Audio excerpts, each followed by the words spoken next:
Hi, I'm Jennifer Lee, Admin Evangelist, and this is How I Solved It. Do you have a record page that scrolls endlessly like a well-known pharmacy receipt with a lot of coupons? Learn from Cece Adams how you can build a better user experience for your users. Today, I'm with Cece Adams, Solution Architect at Salesforce. So, Cece, I love hearing about everyone's Salesforce journey because they're all unique. And so, what was yours like?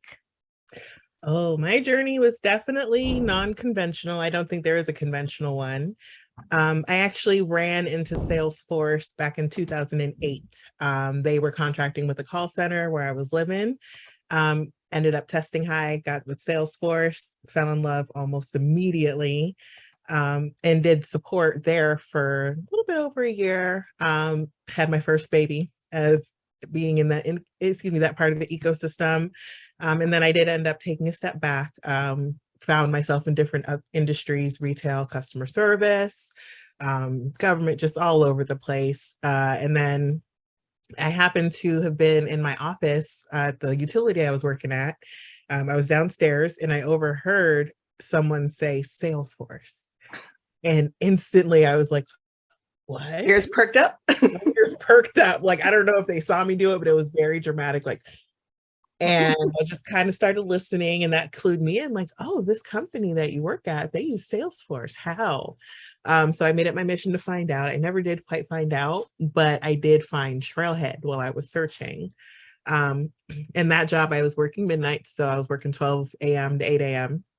So it was really dead quiet. I was on the phones, used that time to knock out trails one by one till I knew, next thing I knew, I had over 100. Cool. Yeah, it was a very interesting time. From there, a lovely woman reached out to me from small to mid-sized consultancy on LinkedIn. LinkedIn is everything. Told me she had my dream job. We talked. We agreed. And I ended up leaving my call center job and became a junior BA in Salesforce. And from there, I learned so much. I ended up working my way up to not like BA, non-junior BA, became a senior BA, transitioned companies, became a BA/solution architect at a FinServe company, learned a ton there, got to work on some really cool projects, ended up moving over to 7S at some point, learned there, grew up there, got a gajillion certs there. And then soon after the merger with them, worked with IBM for a minute, and then the mothership came a calling. They sent down their beam and I beamed up. I love that. I've been enlightened. So I know you have serious hashtag circles. I know you reached your goal of 20 certs earlier this year. So what keeps you motivated? And girl, why so many certs? I'm a collector. I like to collect all the things. That is part of it, honestly. I do like to have as many of whatever as I can. But a lot of it is for knowledge. Going after different certs inspires me to learn in different areas. It challenges me because some of these things are really, really hard, like laptop throwing across the room hard. Which yes, I have done, not recently, but I have done it. And so it's one of those things that it keeps me fresh. It keeps me on my toes, and it keeps me learning and kind of in the know with different things. And it also really allows me to help people, because if I gain knowledge, then I want to share it and make sure other people have that knowledge too. Because maybe I don't know, I didn't always have that coming in and coming up through the trenches. So I want to be a resource where I can, that I can help others while helping myself, and certifications really helps that. So what would you say is your most challenging cert? CPQ special. Oh no, I was going to tell an untruth. I have two. One is CPQ specialist. The number one is marketing cloud consultant. I failed that one 6 times consecutively. But you learned every time you failed. Oh, I learned. I was able to do a complete marketing cloud implementation front to back after by the time I was done. But I struggled on that one so hard. that it definitely humbled me. Some of these certs still humble me to this day, to be honest. BA actually humbled me more than I thought because it Oh. challenged me to challenge what I thought I knew. Mm. But yeah, those two are, if you have those, you are I'm not working because, whew. So tell me how you're involved in the community. I know you're out there doing all the things. Oh, I like to do all the things. So I do a lot of things in the community. Honestly, not just to help myself, but to help my target audience, which is underserved communities, and getting them into Salesforce and or tech in general. And maybe you're not on the traditional path. So in addition to speaking, I am on hiatus for the rest of the year, but I'm looking for next year already to come in speaking. I do mentor individuals. I volunteer with different nonprofits, currently working with Gems in Tech. I like to do in my actual community as well. So I'm family is my biggest target. So I bring out as many family members in as possible. I also like to target the military community. I'm a veteran and an Army rat. So that's my little heart space, is like, okay, let's make sure we get these vets that are coming in. Maybe you've been in the military for 20 years. You think your skills aren't tangible to regular civilian jobs. Well, bring them on to Salesforce because we love them. So that's really where I try to give back where I can, either independently, different organizations, or just kind of maybe secretly as a fairy spreading good wherever I can. That's awesome. So what recommendations do you have for someone who wants to get involved with Salesforce, or who have heard about Salesforce but aren't in the actual industry yet? Whew. Things I wish I knew. It is hard work. It is a lot of challenging the things that you've known and challenging the way that you work and the way that you think. But as a community as a whole, like we're one of the best places out there. Like I joke with my friends all the time, like Amazon could never, but it's mostly because of our community and our people that we have that are dedicated to helping each other lift and grow. It is like every other community. There are little sectors. You will find your people wherever you are, but making that effort and that energy to come in, to be open to all sorts of things, opportunities, new experiences, new people, new everything, especially if you're not even from a tech role, just being open to what you can get out of this, I think is the best and biggest advice that I can give. It's just, it's out here. You got to be willing to accept it though. Yeah, and the Salesforce community is like no other that I've ever encountered before, where people just give out of their own heart. Like there's no incentive for them, like other than to help. And it's just amazing. Like you go out in the Trailblazer community or wherever, or Twitter, and post a question about Salesforce, and then like everyone's willing to jump in and help out. People are like, let me get on the phone with you and we'll talk it through. Yes. I always tell people, excuse me, who are coming in, get a Salesforce Twitter, link with Salesforce people on LinkedIn, and use the Salesforce Ohana, the Slack, because if I've ever really had a question, whether it's technical, whether it's, a crisis of any sort, maybe it's personal, and I just don't know quite who to reach out to or where to go, the Ohana has not failed me. If I'm just having a sad day on Twitter and I tell someone I'm having a sad day, I've got 5 to 10 to however many people telling me you better have a good day, and like trying to make me cheer up. Like we're just wishing you well. Like that sort of support, regardless of what area, is so invaluable. And it's really a part of why I've been able to be in this ecosystem for so long, and why I've been able to be who I am, which is myself. I love that everyone encourages you to just be your authentic self, regardless of who that is. And you'll find your people amongst that once you do that. It's crazy. It's awesome. Yeah, and the whole representation matters piece is for real. So real. It's so real. It's a fight we're still fighting. But one thing I did like, and even in training, like, is just knowing that it's not just a problem, it's a problem that's actually actively being worked on. And you can't say that everywhere, just not even in tech, but in the world.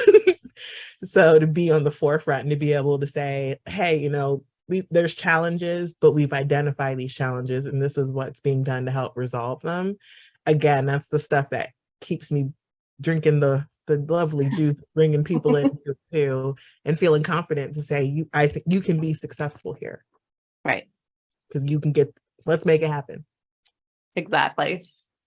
All right. So share with me the business problem you're trying to solve.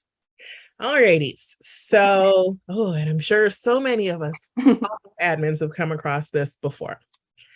The business problem that I am trying to solve is that I have a lot of information and it needs to be in one place, maybe two places. I don't want it everywhere.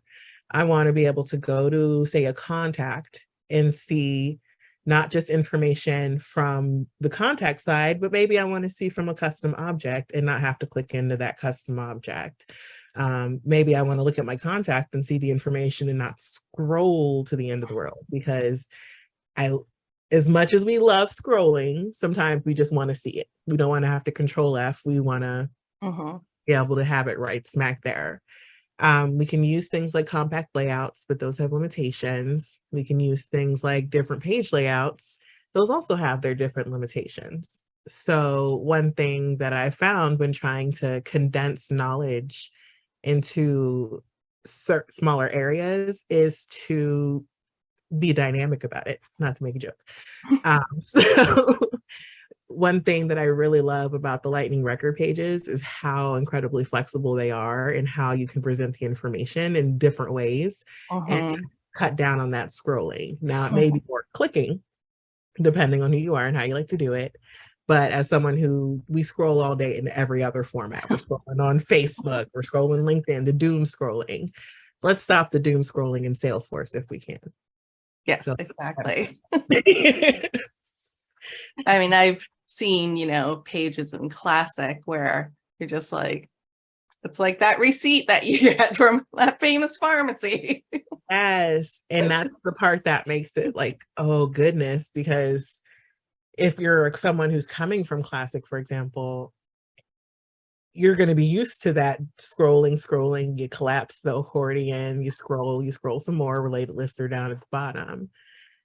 One thing that may kind of hold people back from doing or wanting to transition is, I don't want to do that over here in this area. And I think most admins have a pretty good grasp on how to condense things and how to hide them and, make them a little bit more flexible. But I wanted to show the way that I do it, because maybe it's something that hasn't been done before, or maybe it's you just haven't had a chance to do it yet. So let's explore. Cool. So with that, we're going to nerd out and you're going to show us how you set up your Lightning record page. So this is the Umbrella Schmorporation, and they have got a problem that we'll talk about a little bit later, but let's just talk about the people that we have. So they have contacts that they want to have users view, and they have information that they want us to be able to see as well. So in an ideal world or a typical world, you'll see a page layout such as this. You've got your compact layout at the top. You've got your fields. We put our related list over here because we wanted to condense and hide things. But the main thing is this demographics. And as you can see, I'm having to scroll a bit already. But maybe I need some information fast. Maybe I need her eye color to be a little bit more visible for me. Or maybe I want it organized differently and not set up in an accordion format. Accordions are collapsible, so that's the good part. But sometimes it's not always tenable because then you have to uncollapse it to see different pieces of information. Not always fun. So what I did is I set this page up in two ways. This is the way that traditionally it would be done. So we'd have the fields, they'd break out, you just scroll down to wherever you need it to do. But then I thought, what if we were to make this a little bit cleaner? So in a perfect world, in my head, what we would do is we would take this information and we would break it up a little bit cleaner. We created different sections so that we didn't have, multiple accordions. And I'm still getting the same information. I just don't have to go back and forth all over the world for it. It's literally a single kind of minor scroll down. And then I've gone so far as we've broken down the sections even further. So maybe I want to see the generic demographic information, but then I also want to see organized information. Did they get vaccines? What if I need to send them a t-shirt? You survived this infection, or some shoes. And then we have another record that I've created, which links over to after this person were to, get fully infected and turn to a zombie. And from here, we're also tracking that information. But here I know, like, oh, okay, this person's got something going on. It's kind of serious. Let's dig into that. And I can easily access it from here, as opposed to having to go over to the related. It's not too big of a dive, but at least it keeps me on the same page. So when I do things like this, or we organize information like this, the user is still able to make their quick edits as usual. And really the only thing that changes from the traditional format is just the structure that we're giving on it. So the other thing, and this is changing, of course. So previously the issue was that dynamic forms were not available on standard objects. So we had to come up with runarounds for that. However, they are available on custom objects. So one thing I've done on this end is we've got a different use case here. So on this use case, I'm going to go ahead and create a record, and depending on what information is submitted, it will dynamically display different fields for us. So I'm going to go through here, my test record, and I'm not going to put in any other information. So just the bare minimum. Okay, so I'm looking at this record here, and as I start changing information, you'll notice the screen will start to change as well. So a good reason why this is good is, for example, if there are fields that maybe not everyone needs access to, you want to keep your page clean, or even this is just how you prefer to view your data, we can make it hide things dynamically and make them only appear as we need them to. So in this instance, if it's not a byte, or excuse me, if it is a byte, then I get all this additional information to fill out, saying, oh, well, when were you bitten more than once, all this lovely information you'd want to know if someone were to get bitten by something. But if I have different types, then as you can see, I don't have to worry about that additional information. So I'm just going to throw some information in here. Let's just fill that out.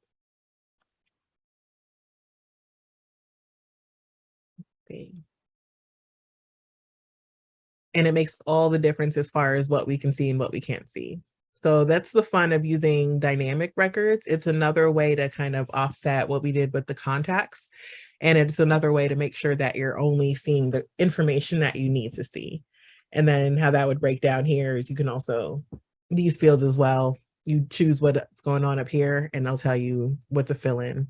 But this is the way that I managed to find a solution, is to either use different solutions for tabbing and then condensing information in that manner, or by using our fun, of course that would happen, of course, or by using our dynamic fields and by choosing and selecting which information is available depending on different values in different fields.